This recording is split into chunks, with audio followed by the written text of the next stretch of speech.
apabila reformasi berlaku, saya tak boleh bercakap pasal orang lain kan, tapi I can speak for myself. Saya tidak pernah berkiblatkan kepada mana-mana individu.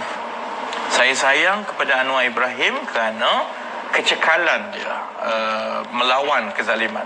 Tapi bukan sebab saya nak dia jadi Perdana Menteri buta-buta sampai kiamat. Tidak. Dan saya tak rasa daripada Datuk Seri Anwar Ibrahim yang kami kenal rapat, saya kenal rapat, dia bukan berkiblatkan kepada kursi Perdana Menteri. Kita turun ke jalan raya, kita lawan UMNO, buat apa yang patut selama 20 tahun. Ialah kerana kita nak mengubah keadaan negara, kerana kita faham dan sedar bahawa sistem kuasa yang dipusatkan kepada seorang sehingga yang lain semua takut nak bersuara dan takut nak menegur, sehingga rasuah berleluasa, itu buruk untuk rakyat. Jadi saya sebab, dan ada wartawan tanya perasaan, saya kata sedih, bercampur gembira pun ada. Sedih itu, terharu itu bukan sebab kami nak menang ataupun sedih kerana Anwar tak jadi Perdana Menteri. Tidak. Saya terharu kerana 20 tahun itu kami makin dekat dengan matlamat yang kita buat dahulu. Kerana apa yang kita nak? Kita nakkan badan kehakiman yang bebas, kita nak media yang bebas, kita nak polis yang bebas, kita nak SPRM yang pergi tangkap semua. Najib tak Najib ke, Rahman ke, semua kena. Kalau sebelah kita pun kena juga. Itu yang kita nak selama 20 tahun. Kita nak Perdana Menteri dihadkan 2 penggal. Kita nak pelantikan penguasa-penguasa negara ini mestilah melalui suara rakyat yang dilambangkan oleh Parlimen. Dan dia mesti diperhalusi dan menerima pelbagai skrutini daripada Parlimen. Semua itu, tuan saya, telah dicapai dan ditandatangani hitam putih, tidak ada bangkangan kan? Dan untuk berlaku adil kepada Datuk Seri Anwar dari segi sentimentality reformasi, ini yang terbaik yang kita boleh dapat. Kerana kalau contohnya kita tak menang pilihan raya, sama ada dia bebas atau tak bebas, dan saya tak rasa pentadbiran yang ada sekarang ni akan membebaskan Datuk Seri Anwar kalau kita tak menang pilihan raya. Dia akan kekal sampai 25 tahun. Kerana dalam kesalahan yang pertama dahulu 99 ke 2004, dia tak dapat satu hari pun pelepasan daripada hukuman penuh. Jadi bagi saya ini yang terbaik untuk berlaku adil juga kepada Datuk Seri Anwar, kerana kalau menang bukan saja dia bebas, tapi dia diberikan pengampunan diraja yang membolehkan dia turut serta di dalam politik dan kerajaan serta-merta, kerana kita perlukan dia. Bukan semata-mata kerana sayang sentimentality reformasi parti aku parti kau.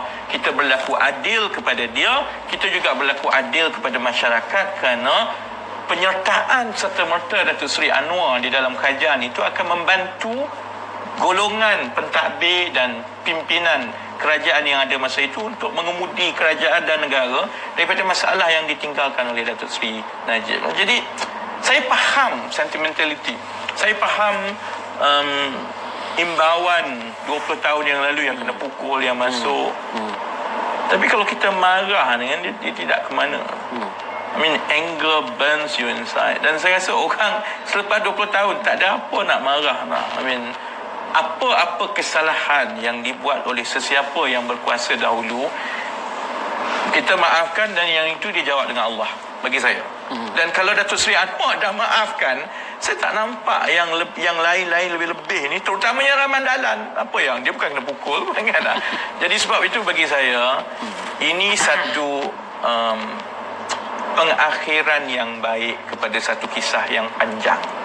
Kalau kita tengok cerita Bollywood ke, saya selalu tengok cerita Korea ke apa sekarang kan, yang kita nak apa dia, susah payah, darah semua tak apa, but it must have a happy ending, and this is a happy ending kan. Jadi what else do you want kalau you are reformist? Kerana kecuali kita mengaku kita reformist dan kita nak kuasa itu kepada kita sendiri.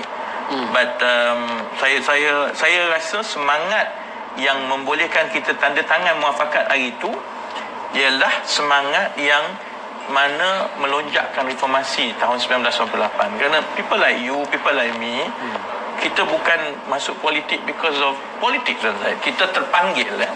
Dan sebab itu saya ingat muafakat itu adalah antara pencapaian terbesar reformasi selepas 10 tahun. And Datuk Seri Anwar patut rasa sebangga-bangganya kerana belum pun lagi dia jadi Perdana Menteri dan keluar daripada penjara, dia telah berjaya menyatukan musuh, lawan, kawan, rakan, taulan di dalam satu gerakan reformasi yang insya-Allah dalam keadaan sekarang ini berada dalam kedudukan paling dekat untuk mengambil kuasa, dan kemudian kita boleh terjemahkan reformasi itu di Putrajaya insya-Allah.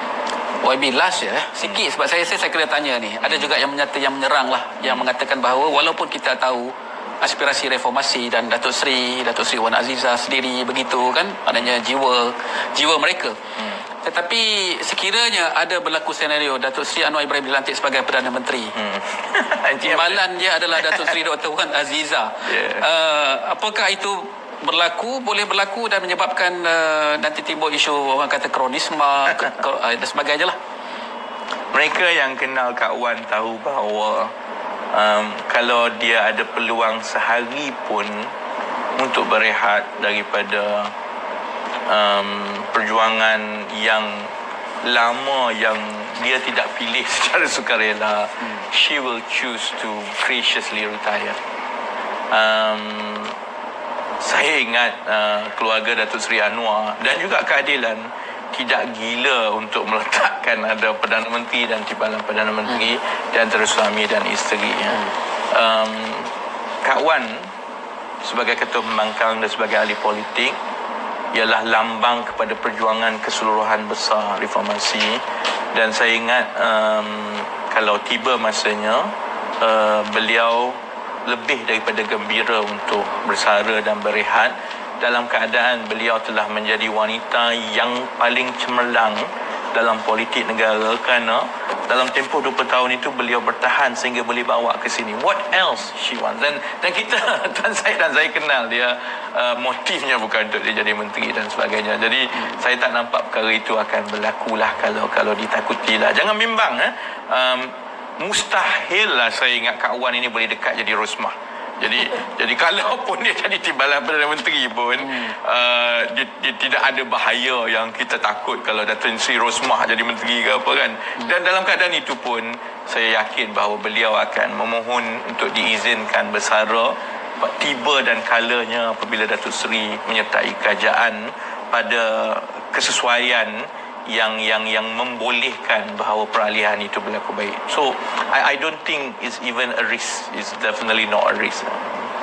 Saya ucapkan terima kasih kepada YB Rafizi Ramli kerana berkongsi secara terus terang dengan kita dalam rancangan ini. Saya rasa banyak yang telah kita dapat manfaat daripada apa yang telah dikongsi. Banyak perkara-perkara yang saya rasa mungkin kita tidak dapat mendengar daripada temu ramah di tempat yang lain, tetapi hanya dalam rancangan terus terang ini. So, bersamalah kami dalam rancangan yang akan datang. Saya ucapkan terima kasih. Assalamualaikum warahmatullahi taala wabarakatuh. Salam sejahtera.